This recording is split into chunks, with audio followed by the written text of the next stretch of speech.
strengthen local initiatives at New American Economy. And we are here to discuss the film Building the American Dream. To give a little background on the film for those who have not been able to view the film as of yet, the film captures a turning point as a movement forms to fight widespread construction industry injustices.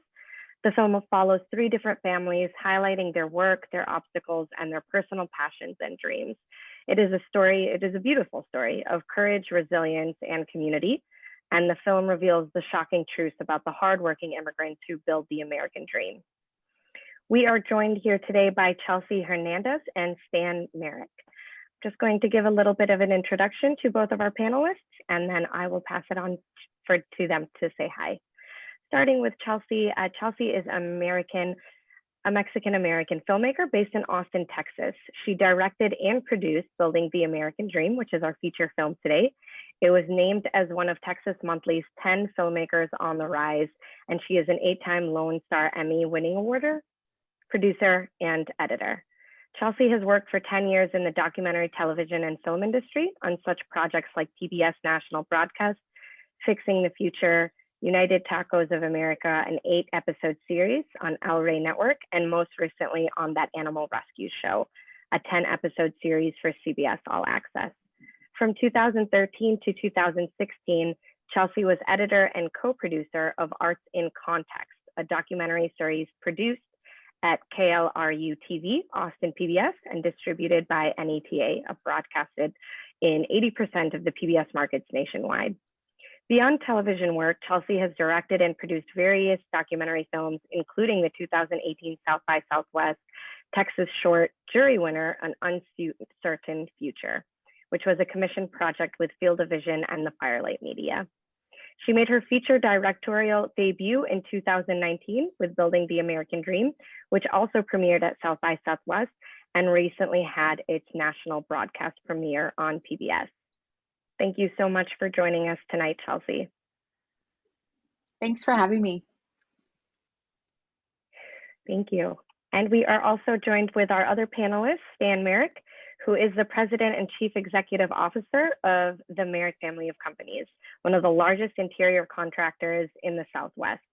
A native Texan, Stan earned a Bachelor of Science degree in finance from Texas A&M University, and he began his working career in the drywall industry during summers in high school and continued part-time until completing his tour of active duty with the United States Marine Corps Reserves.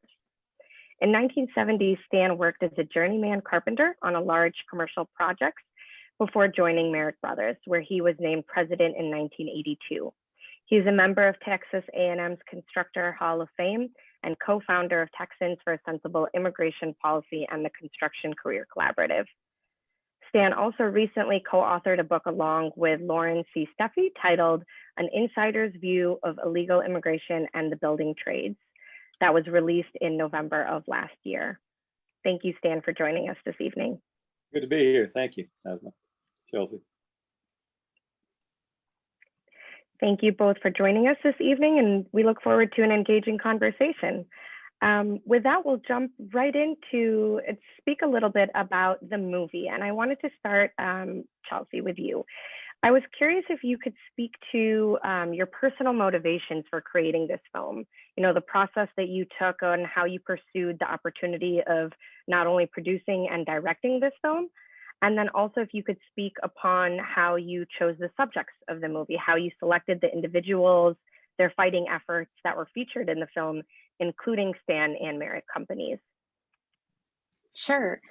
Yeah, so I was born in San Antonio, raised in Austin, Texas, and lived in New York for a couple years. And when I came back to finish my schooling at the University of Texas, there was a scaffold accident at a luxury condominium building on campus in 2009. And 3 workers had fallen to their death, and it was all over the news. It was a pretty tragic accident. And that was when I started thinking about just the individuals that make everything around us, you know, the buildings, the roads, homes, workplaces. And also growing up in Texas, and anyone who is from Texas knows that, you pass the construction site all the time. I don't remember a time that I never like passed a construction site. So I think I just became numb to construction in general. And so that accident just really had an effect on me. And I had some friends who were volunteering for the Workers' Defense Project at the time, and went to go see what they were doing as they were getting ready for a giant rally downtown, and they were building life-size coffins, 145 of them, to commemorate all the workers that had died that specific year. And that was when I found out stats like Texas being the deadliest state for construction and nearly half of the workers being undocumented. And to me, it was really shocking to hear that, knowing how much construction happens in Texas. And so I ended up filming a little bit during that time, but was also finishing school. So I was like, oh, surely someone will make this film. And then in 2011, the New York Times had written about the issue. And I thought, surely someone is definitely going to make a film about this. 3 years later, no one had made a film. And so I thought, well, something needs to be done about this. And I want my fellow Texans to know what's happening, as well as what's going on in the nation. And a lot of what happens here affects the rest of the country. So I wanted to get this story out there. And so I started sitting in on meetings at Workers' Defense Project just to understand what undocumented workers were going through, and seeing what kind of exploitations they were facing, and then getting connected with business owners as well. And I will say it was very, very difficult to, one, even get a hold of business owners who were willing to speak to me, even off the record, knowing that the film was also about immigration. So Stan Marek was one person who was very vocal already, and thankfully was willing to participate and talk with me, because it is a very complicated issue. The film only touches on a few things, and it doesn't even fully go into detail of everything. I mean, I think we could have made a 10-hour series, maybe even longer, about everything that happens in the industry. So it was just trying to condense this really large issue into an hour or 73 minutes, so that was the toughest thing to do. And ultimately, the people we ended up featuring in the film kind of touched on different things, and immigration was definitely the heart of the film. Thank you. Thank you for sharing about that process. And yes, like you said, I can't even imagine the struggle of wanting, the desire of fitting those many stories and those many topics in such a movie, and having it conveyed to your audience, especially when it is, like you said, such a sensitive topic. There are things involved that have to do with people's personal lives, but also people's livelihoods and people's careers, and how it affects not only, like you mentioned, Texas' economy, but the whole nation. I was wondering, growing off of that, Stan, if you could speak to the personal stories featured in the movie, and any of the personal stories that you hear from your employees, and how they resonate in what you saw in what was featured in this movie. Well, I certainly can do that. Let me sort of explain why I got so invested in this whole workforce issue. I mean, we've been in business 83, 84 years. My dad and his brother came right off the farm and had 3 employees, and today we've got several thousand. And the Latino population really grew in Texas in the 70s and 80s and 90s. And I mean, they wanted to work. They came here with good skills, artisans by nature, and just were great workers. And after the Immigration Reform Act of '86, they had an amnesty, and everybody thought we were doing things right. And then what happened to me in about 20 years ago, I had an ICE audit. And this is where Immigration Customs Enforcement comes in and wants to see all your I-9s, which we had and all filled out. They went through them and said, well, okay, you did a great job on your I-9s, but you got about 50 people whose names doesn't match their number. Obviously, they didn't go through the amnesty in '86. They got a Social Security card at the flea market, and they had a Texas driver's license. And we didn't know, but we spent 10, 20 years training them. They were outstanding people. And I was so disappointed when ICE gave me their names, because I mean, I knew a lot of them. I mean, our kids went to school together, and ICE comes in and says, well, you have to terminate them. And I said, wait a minute. I mean, we train these guys. We're paying taxes on them, and it doesn't matter. And I said, well, are you going to deport them? No, we're not going to deport them because we don't do that. I said, wait a minute. They're just going to go work for my competitors, and they're going to make less money because my competitors know they're not legal. And that's exactly what happened.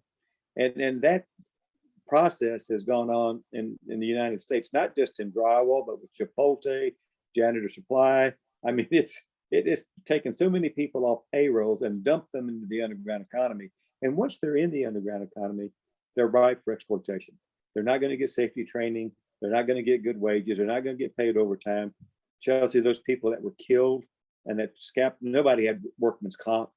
And the lawyers buy off the workers and say, go away, we'll give you money. And that's what they do. So the system is broken.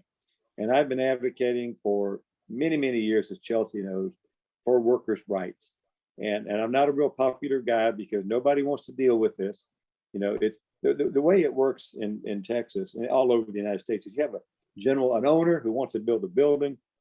You have a general contractor who is like the captain of the ship. And then he's got subs, 50, 60 subs. And there's no control on these subs. I mean, if they want to work, anybody, they can. Nobody's watching that they have safety training. Nobody's making sure they are employees instead of day labor, and they don't get paid. So, I mean, the system is broken and nobody really wants to fix it.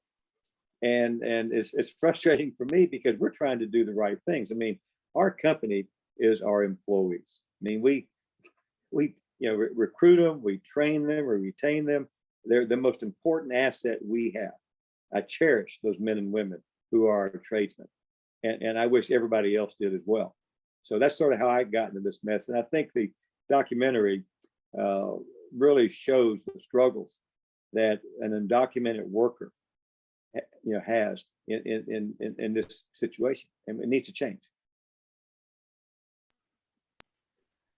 Thank you. Thank you for sharing a little bit of history and background in Merrick Companies. It's very interesting to hear, like you mentioned, how it started over 70 years ago and how it's grown.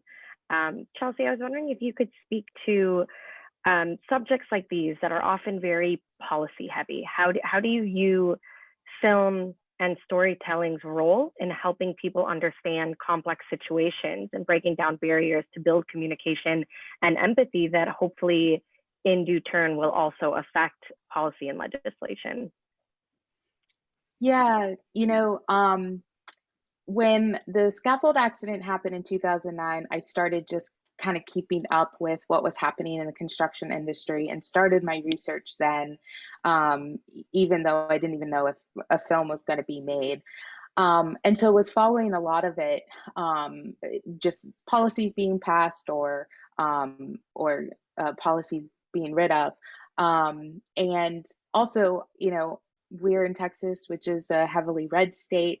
I'm from Austin, which is that blueberry and the tomato soup. And so there's just a lot of, mixing that happens in the state. And so, I have a bunch of friends and family who are blue and red, and some who are purple. And that's just the kind of state we are. And so I wanted to make sure to make a film that could speak to all the parties and really have a conversation among all the parties about what is happening. Because like Stan was saying, like this culture, there is a culture here in this industry, and it's been happening for decades. So whoever was in the White House, it's been happening on both sides. And so that's kind of also why, we were filming over the course of about 4 years, from 2014 to 2018. And there was obviously a change in presidency in 2016. And so a lot of stuff had changed and affected undocumented immigrants even more in the construction industry. But I didn't want to focus too much on the Trump administration's policies, because I didn't want to make it just about one administration, because this had been happening for so long. So and also I wanted to kind of bring empathy to just the humans that have to deal with this, and see like what they are facing, you know, how they are stolen, you know, how their wages are stolen, and the heartache they have to go through, the sacrifices they have to make within their own family. You know, Claudia and her husband were owed like $11,000, and during that time they had $500 during the month of December, and they had to choose whether to buy gifts for their family and have it, or buy gifts for their kids to make them happy, or to buy a new oven that had broken. Their previous oven had broken, and so they had to make that decision because they didn't have the money that they were owed working during that time. So just understanding like what they're going through and the effects of the industry on them, I wanted people to understand that a little bit more. And if we can all have this like human connection, hopefully it can, you know, change hearts and minds, and then we can really speak to what policies are happening. Yes, absolutely. Working off of that, I was wondering, Stan, if you could speak upon the role that immigrants play in the construction workforce, and the role that they've played in the growth of Merrick companies, and how you view the immigrant workforce have maybe played a role in shaping the work environment within the company. Sure. I mean, I remember my dad started out and his brothers in the 50s, right after WW2, actually in the 40s, 45, 46, is that, you know, all our workers were immigrants, but they were Italian, they were German, they were Czech, they were Polish, and they were Irish. And like my dad, he was first generation American. He spoke Czech growing up. He didn't learn English until he went to school. And I never forget my dad talking about all those workers, you know, the Czechs fighting with the Poles and the Germans fighting with the Irish, and you know, but we amazing, all assimilated, you know. And the Latino workers came into the construction industry in the 70s and 80s and dominated it, especially in the South. And like in our trade, drywall, which is very takes a lot of skill for taping and floating and for building walls. They're natural artisans, and 85% of our employees are Latinos and Latinas now, because we're hiring more and more women, and they're great workers. And the problem has been the demand for workers more than outstrip the legal status of workers that were brought into the country. You know, that Immigration Reform Act of '86 was supposed to end all undocumented immigration. And they made the Social Security card the national ID. You know, you get them at the flea market. I mean, it's ridiculous. And there wasn't any technology that could make a tamper-proof ID like you could do now, so we know who they are. And so it was meant to be doomed when it started, and it has not been fixed. 1986, all these years, it's still the same system. It's broken. And the immigration quotas, 5,000 a year for people from Mexico. I mean, come on. And you know, and we've been dealing with this for a long time. You go back to World War II, all the Bracero program. I mean, some of these things work real well, and they got messed up somehow. But right now, this is the worst it's ever been. 11 million plus. We don't know how many people are in this country without status, and it's getting worse. And until we finally start breaking it into pieces like DACA, we need to get that done. We need to get the parents of the undocumented parents of American-born kids, and you go on and on about all the things. But without those people, we would not exist. Our company would not exist. And it breaks my heart to see so many of other companies who don't want employees. They don't want to worry about ICE audits. They don't want to have to pay workman's comp. They'd rather just hire them as day labor, misclassify them as independent subcontractors, like Uber drivers. You know, they're independent subcontractors. There's no responsibility. And that doesn't work in construction, but they're doing it, and they're getting away with it, and nobody's doing anything about it. IRS won't touch it. Wage and Hour won't touch it. And it's wrong. And that needs to be fixed. So our company, in my opinion, if we don't get something changed, I'm scared for the future. I'm scared for my kids, my grandkids, because you know, what is a company? It's its employees. And if you have an employee, you train them, you make sure they're safe, You make sure they've got benefits for their retirement, where they can raise their families and recognize the American dream. And that's not happened to our undocumented immigrants. It's not happening. Thank you. Thank you for sharing about that. And I do appreciate the highlight of the importance on the safety and livelihoods of these workers. For the people that are watching that might not have been able to view the film as of yet, the film features a family in Dallas whose son passes away due to heat exhaustion while working on a construction project. The father in the movie, Gustavo, and the daughter, Jasmine, work hard to fight for an ordinance in Dallas that makes rest breaks for construction workers mandatory, specifically 10-minute breaks every 4 hours. And the film highlights their efforts, their obstacles, and how they work through this to get it passed. Chelsea, I was wondering if you could speak a little bit about how it was to follow this family throughout this legislative effort, and if you could speak about their extreme optimism and their motivation that they had, which is very evident throughout the film, but also their struggles and their pushback from certain individuals in the community. Yeah, it was pretty difficult to follow them. We had been filming for about a year and met the Gustavo family. Met the Granillo family, specifically Gustavo and Jasmine, at a rally that they were having in 2015, and they had just lost their son about a month before we had met them. So it was really at the top of their mind, and they, we were being sensitive to them as far as, how much to film with them. And if it was too much, that they could always let us know. But they really understood the power of their voice, especially in that moment. And I think it was helping motivate them to just sort of process things. And, Gustavo and Jasmine talk about like not wanting their son's name to be left in vain, and really wanting people to remember him. And so this fight was really helping them get through just those emotions of losing a son. But things were very difficult for them, just financially and emotionally. But Lorenzo Granillo, their son, was the main, caretaker for that family. And not having him now, it was a real big shift, in their financial situation. And being undocumented doesn't help either. And so we see Jasmine Granillo, the daughter, just really step up and become this leader because she, one, needs to speak for her family and translate for them. But she also was motivated by the fight and seeing other people around her who were supporting her, teaching her how to, write a speech, how to speak in front of people. She was 11 years old.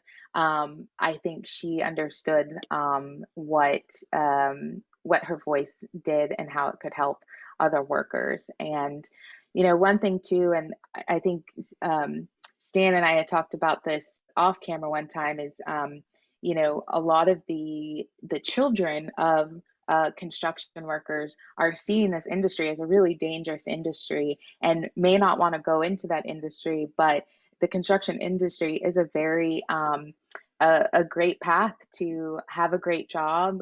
There can be great benefits. You can move up the ladder, and it's a great career to have.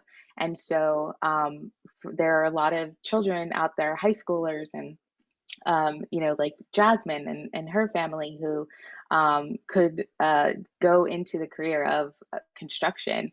But if they see it being this dangerous pathway, like they're scared and they're not going to join that industry. So if there can be more protections for those workers, maybe perhaps like generations of construction workers can continue on into the industry. So it was really great to see Jasmine kind of blossom into this strong character and really find her voice. Yes, it was. I really enjoyed seeing her throughout the film, getting more involved in speaking, and then at the end of the film being involved in that national conference in Washington, D.C., and speaking at the podium about her the importance of that ordinance in Texas and specifically in Dallas, and how important it was to not only her family, but also to represent other construction workers and their families and the struggles that they have been going through dealing with the loss of a loved one due to a death on a construction project. I was wondering, one of the things, Stan, you spoke about recently, or just a few minutes ago, was about the sustainability of the construction industry. And, you know, things need to change in order for businesses to be able to stay viable and to continue employing people.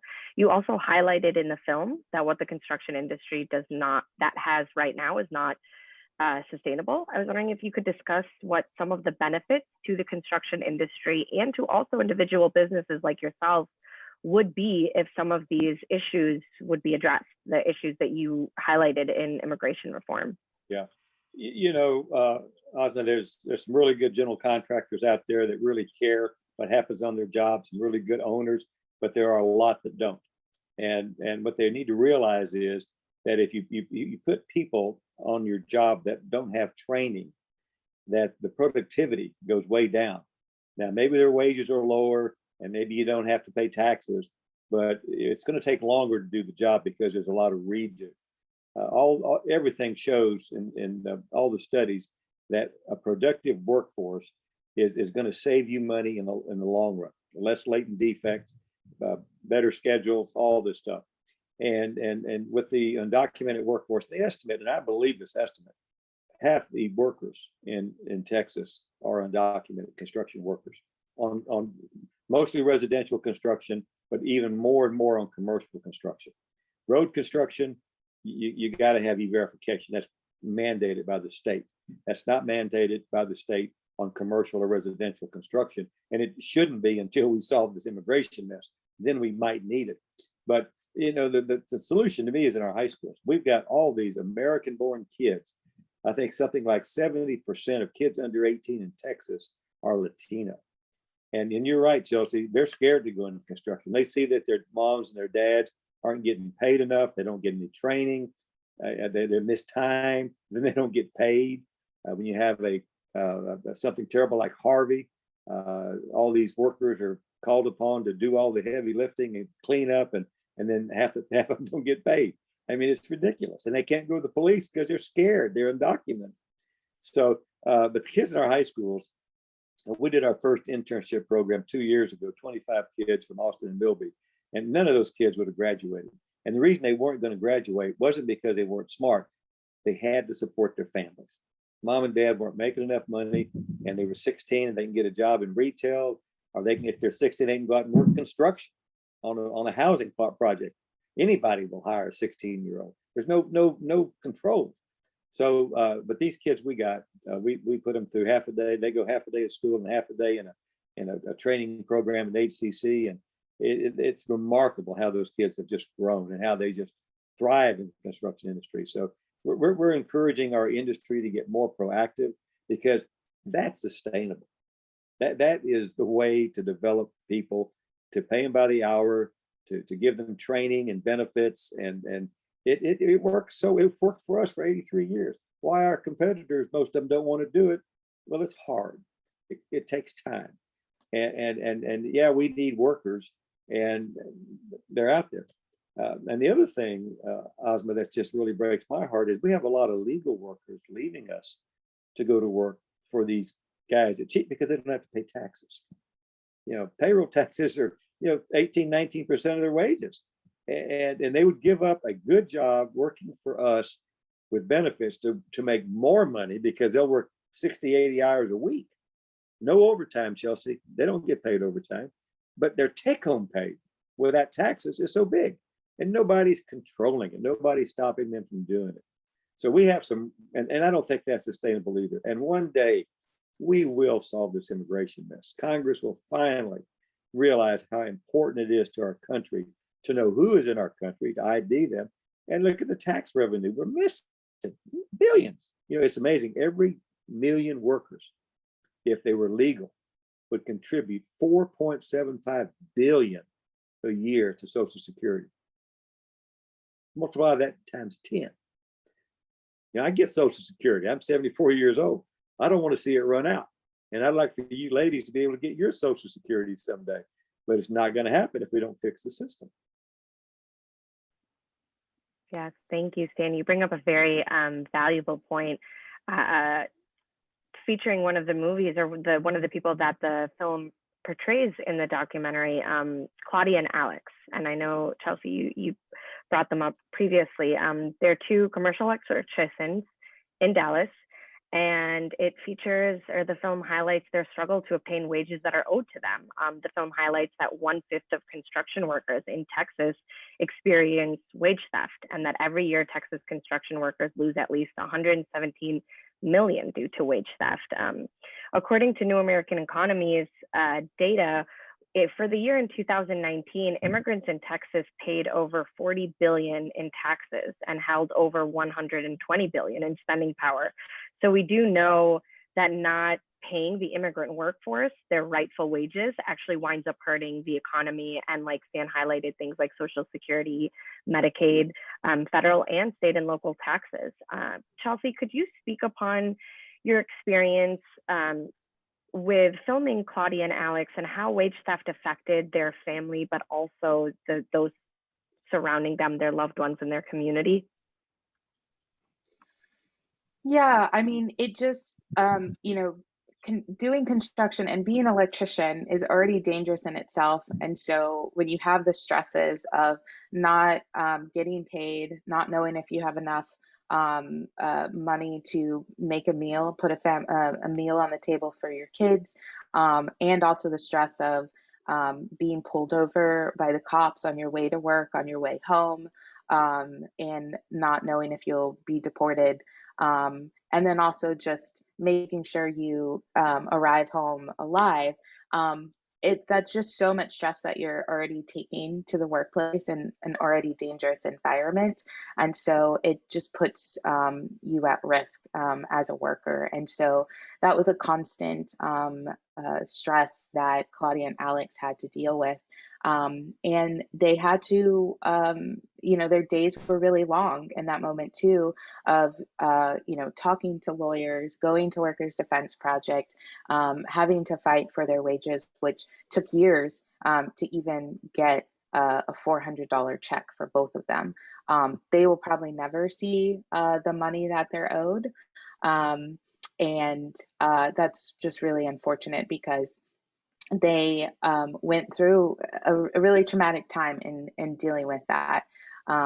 Claudia had also mentioned that at the time that they were putting up the electricity, like it was really, really cold.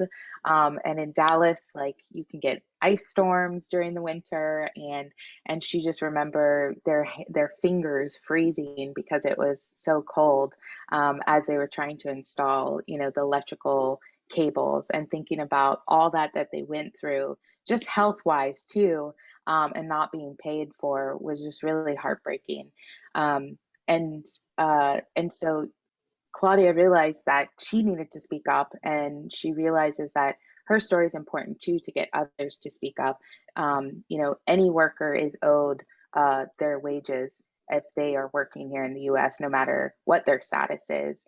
And so that's information that Claudia wanted to get out to people is once you are hired to work on a job, you should be paid for the work that you're doing. Thank you for that. It was very beautiful to see their process in that and their motivation. It was also quite optimistic to see Claudia's role, the role she played in not only her family, but also in the community, and encouraging others to fight for their rights and fight for their wages owed. I really enjoyed being able to sort of learn about her and Alex's experience during that. So thank you for featuring that in the film. Yeah.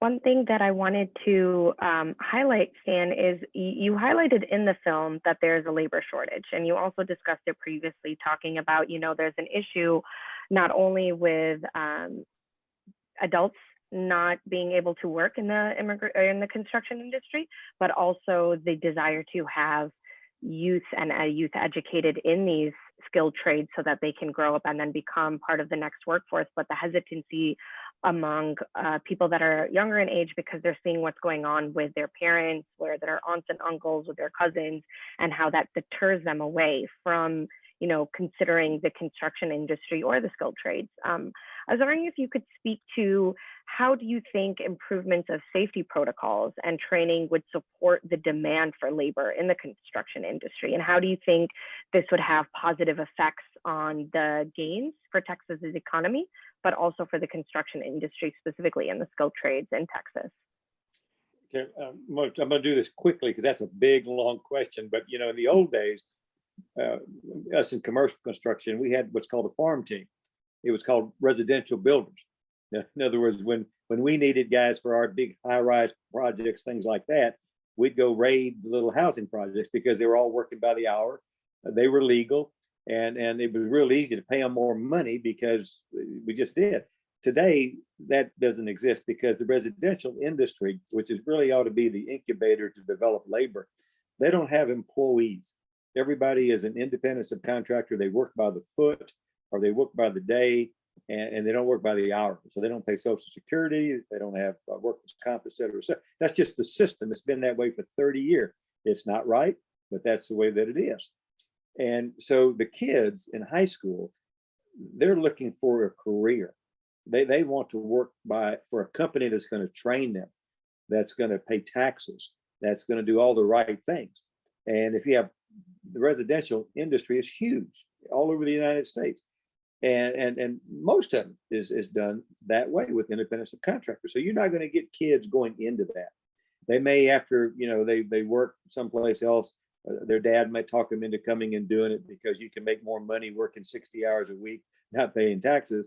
But even that's not sustainable. And one of the days, the government is going to wake up to the fact that, hey, those people, if they're going to live here, they should pay payroll taxes like the rest of us. Sure, they pay ad valorem taxes and sales taxes, and they're all paying taxes.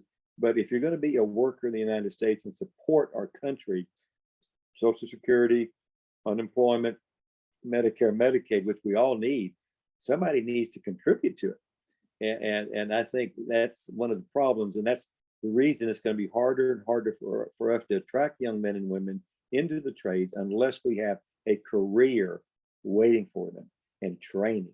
And I think that when the demand gets so great, then maybe somebody will do something about it. And I think the people that are going to do it quicker are the unions. I mean, I was a union carpenter. I got out of the union. My company hadn't been union in 40 years. And that's okay because we treat them just like they were union. But our competitors don't treat the employees very well.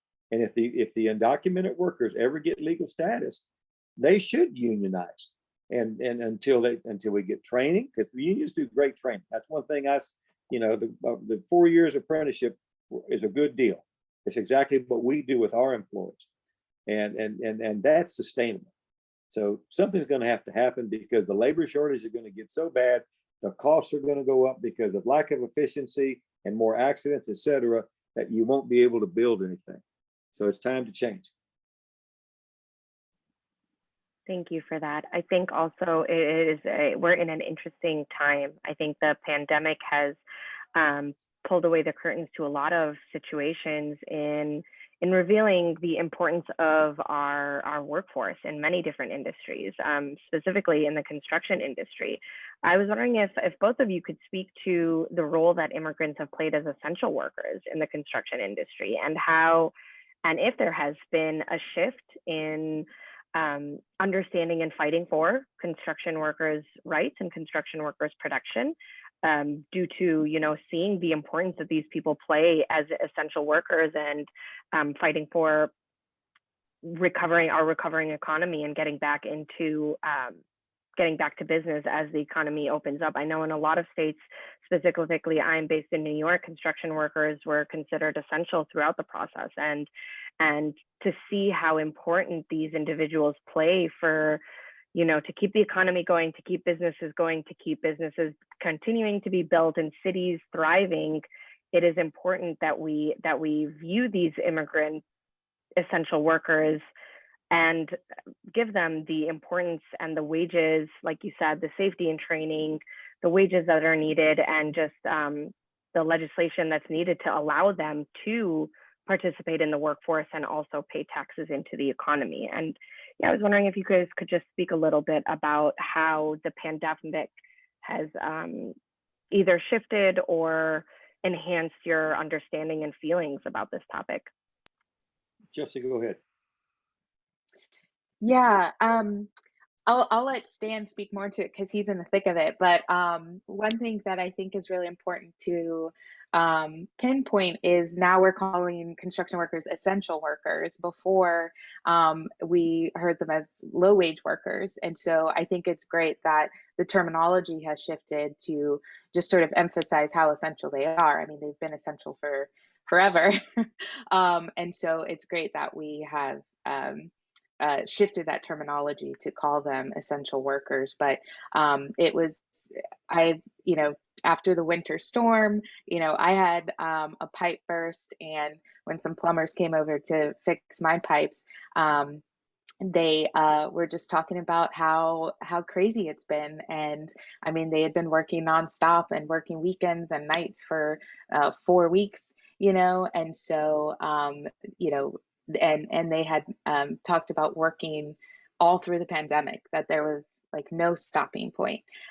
So I think now people are recognizing that and recognizing that they are essential, and that they're frontline workers, and that we need to take care of them. Yeah, I totally agree. I mean, I'm so proud of our workers, and we really made it a big deal when they were declared essential, and because we knew, we always know they're essential, but for the world to know. And one of the neat things we did this year, the Rice Design Alliance, which is this organization of all the architects in the city and state, their annual gala this year, the people that were honored were the working men and women of Houston. And it was really a nice tribute. We did it virtually. It would have been nice to do it in person, but just calling attention to the men and women who build the city and build all our cities. I mean, let's face it, it's a lot of people. And the fact that Texas, which has 2.5 million immigrants, and I was at College Station, A&M, the other day, in the shadow of Kyle Field, which holds 100,000 people. And I told my audience, and now, look, in Texas, we have 2.5 million undocumented. There's Kyle Field. You've been there. Field it 25 times. That's 2.5 million people. 25, and their eyes just got big. When you think about the numbers of undocumented in Texas and in the United States, and you put it in a perspective like that, it's shocking. And that these people are here. They're not going anywhere. We're not going to deport them. And yet we treat them as if they were just nothing. And Texas, unfortunately, is one of the most anti-immigrant states in the nation. And yet we declare our workers, the governor declares our workers essential. So there's a dichotomy here. This is something doesn't jive, and it needs to be fixed. And the workers of Texas, we need to take care of them. We need those workers. Thank you for that. Yes, I agree. I think with that, we just have about 15 minutes left, so I will be opening it up to questions from our audience. I'll be reading out a few that are in our Q&A chat. For the people that are listening, please feel free to either in the chat to the panelists or to the Q&A portion at the bottom, enter a question in and we'll read it out to the panelists. Starting with the first question for Chelsea. If you had been able to make a full 10-hour documentary movie, what would you have included that you weren't able to include in the movie in its current version? Oh, wow. I mean, a lot of the tax money that is lost that Stan had mentioned, that's a big issue. Even just all the money that Texas has to pay for medical costs, for the ER bills that a lot of these workers end up going to because they don't have health insurance. Taxpayers cover that because they're not given the benefits of health insurance, of workman's comp. And even workers' compensation. Texas is the only state in the country that doesn't require companies to provide workers' compensation for their contractors. So that was a big part of the issue that we just couldn't get into, and that in itself could be 10 hours. That would probably be one of the main ones. I mean, the DACA story is definitely something we wanted to shine light on, and we did a little bit with Christian Hurtado, but that could have gone even farther, especially in talking about the technical trades. We actually filmed one of Stan Marek's or the Merrick Company's college internship program, and filmed at an expo that they were at, teaching high schoolers different construction fields, and it was really great to show that. And so we wanted to kind of dive deeper into that, but we just didn't have the time. So that's just a few things we would have tapped into. Definitely the health insurance would have been something we wanted to talk about, but again, it was just a really lengthy subject. Of course, thank you for sharing that.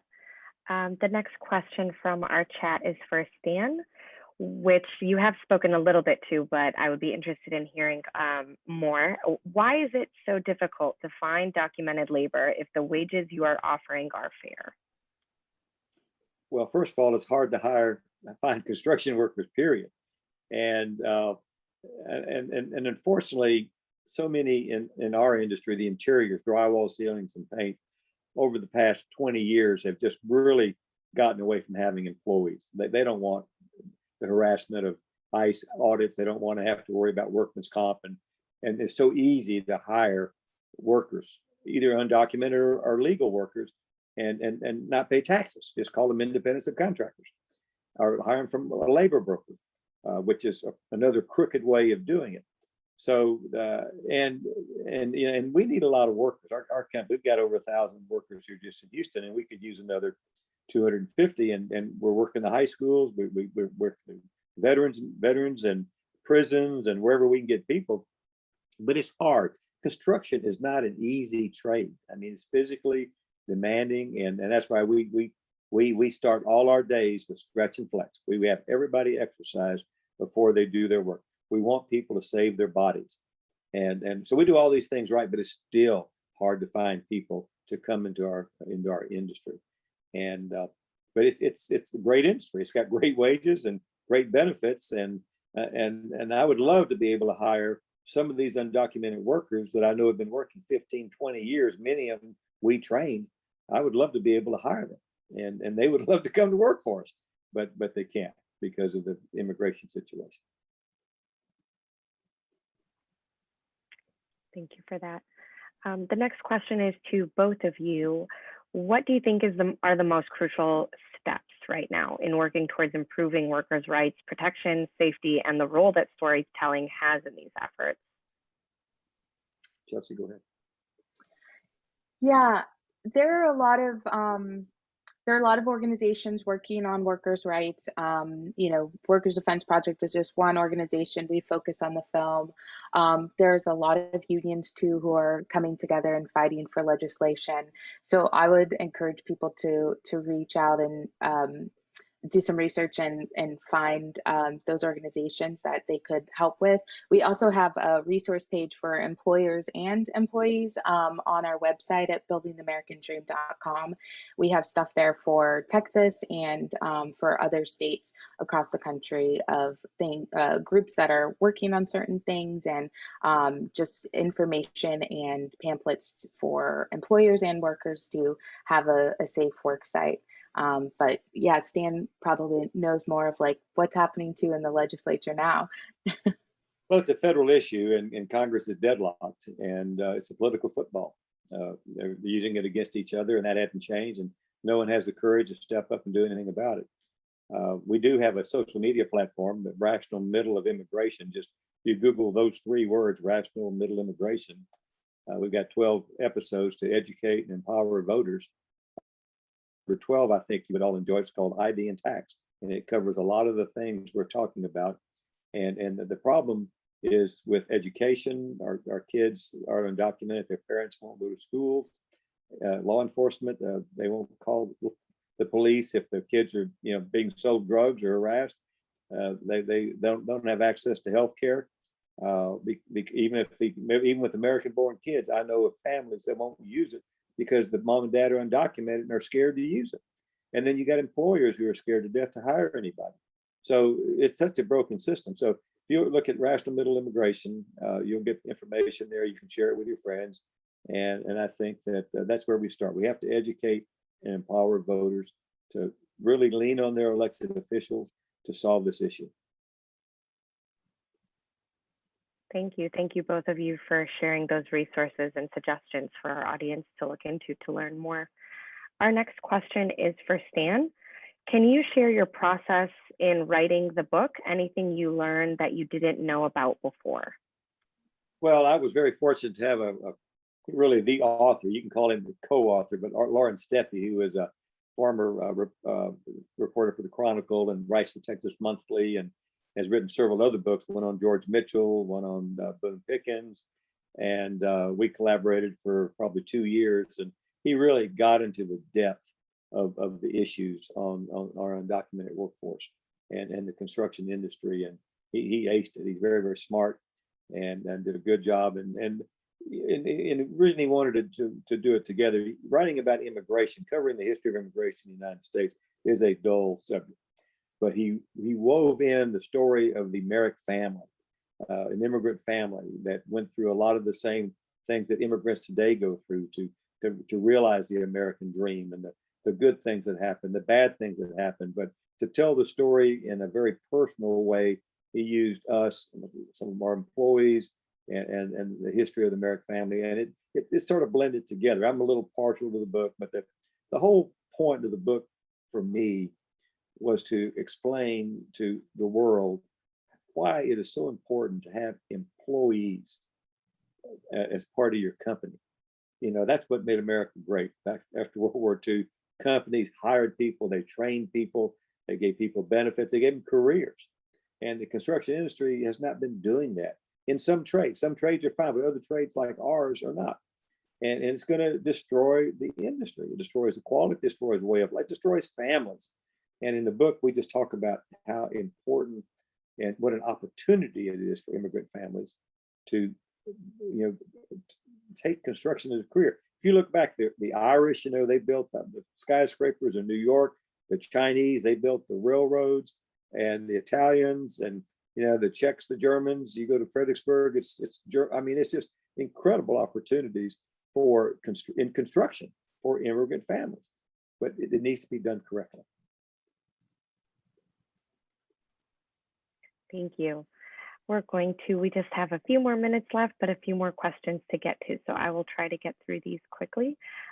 What's something in this space that's giving you hope at the moment for both of you? Go ahead, Stan. Well, I'm very involved nationally on the political scene, and I have little hope we're going to get DACA or anything else. And this is a very, very polarized situation. The situation at the border is just paralyzed Congress. But we're not giving up. We're not giving up. I would like to think that the Internal Revenue Service, wage and hour, they get more involved in helping workers pay taxes, going after employers who are cheating with misclassifying their employees. I wish OSHA would get more active on policing job sites, and especially residential home building with apartments where people are walking on rafters and they don't have any OSHA training. I think every worker in Texas should have an OSHA 10, and every supervisor should have a 30. And I guarantee you less than half do. Now that's not right. So there are things we can do as a state government. Maybe now that the governor realizes our workers are essential, and maybe if we get a governor who is more friendly to immigration, we can fix this thing in Texas. Yeah, I think there's a lot of work to be done, but the young generation really inspires me, and bring me a lot of hope. And even just in making this film, seeing Jasmine, seeing even her younger sister who didn't speak up much but was there all the time, seeing them really fight for things and see how it trickled to their cousins and to friends was really inspiring. And there's a lot of young grassroots groups in Texas who are fighting for change, trying to get out the vote. And so that makes me really hopeful that the fight will still continue and hopefully produce some change. And one other thing, I was like, people need to visualize these workers, and this has been going on a long time, and realize those workers have families, and I guarantee you, those kids are American-born citizens, whether you like it or not. The 14th Amendment. So we're not just persecuting that worker by not protecting his rights.